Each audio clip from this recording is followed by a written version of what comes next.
ඉදං තදා චරිය වචෝ පරාපරියෝ තදබ්‍රවී. මා සුත්වං අකරං පාපං යන්ත්වං පච්චා කතං තපි. නුඹ පව් නොකරව යම්බඳු පාපයක් කරයි නං ඒ කාන්තයෙන් ඒ පාපය වෙනුවෙන් නුබට පසුව තැවෙන්ඩ සිද්ධ වෙනවා. අද කරන යම් අකුසලයක් තියෙනවා නං ඒ අකුසලේ වෙනුවෙන් ඒ කාන්තයෙන් දවසක දුක්වෙන්ඩ සිද්ධ වෙනවමයි. දෙවනි ගාථාරතනයක් සඳහන් කරනවා. යානි කරෝති පුරිසෝ තානි අත්තනි පස්සති. කල්්‍යානකාරී කල්්‍යානං පාපකාරීව පාපකං.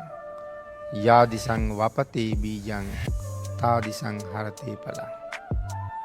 යම් පුරුෂයෙක් යම් ක්‍රියාවක් කරයිද එය ඔහු තමා තුළින් දකි. යානි කරෝති පුරිසෝ තානි අත්තනි පස්සති. යමෙක් යම් කර්මයක් කරයිද එය ඔහු තමන් තුළින් දකි. පිනතින සඳහන් කරන්නේ යමෙක් යමෙකුට යම් අපරාධයක් කරනවද. යම් හිංසාවක් පීඩාවක් කරනවද. අද ඔහුට කළ අපරාධය දවසක ඒ කාන්තයෙන් මාසොයාගෙන පැමිණෙනවා. අද මගේ ක්‍රියාව හේතු කරගෙන ඔහු යම් අපහසුතාවයකට පත්වෙනවද. ඒ අපහසුතාවයට 100,000 ගණන් වාරවල මට ලක්වෙන්න සිද්ධ වෙනවා. මගේ ක්‍රියාව නිසා ඔහු අපහසුතාවයට පත්වනේ එක පාරයි. නමුත් ඔහු අපහසුතාවයට පත්කරපු කර්මය නිසා මට ඒ විදිහටම අපහසුතාවයට ලක්වෙන්ඩ සිද්ධ වෙනවා 100,000 ගණන් වාරවල. යමෙක් යම් ක්‍රියාවක් කරයිද එහි ප්‍රතිඵලය ඔහු තමා තුළින්ම දකිනවා තමාගෙන්ම දකිනවා.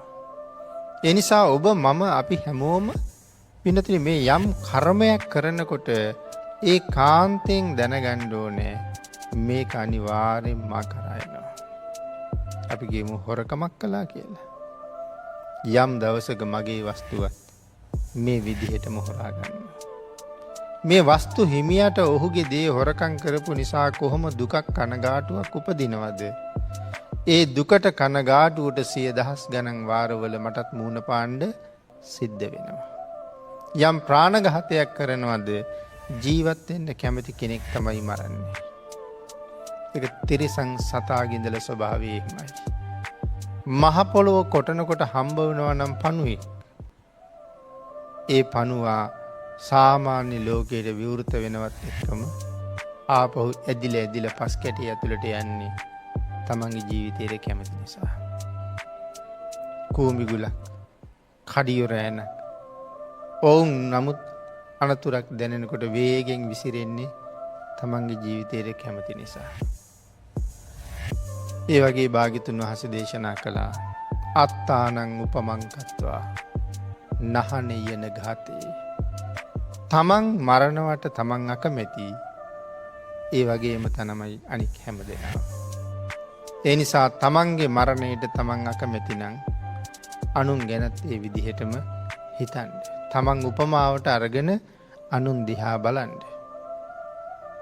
එහෙම නැතුව යමෙක් එවන් කර්මෝල යෙදෙනවනං ඒ කාන්තයෙන් පෙරලා තමන්ද අකමැති වෙලාවක ජීවිතය තමන්ටද නැති වෙනවා කියන කාරණාව දැනගෙනම යෙදෙන්න කියලයි කියන්නේ.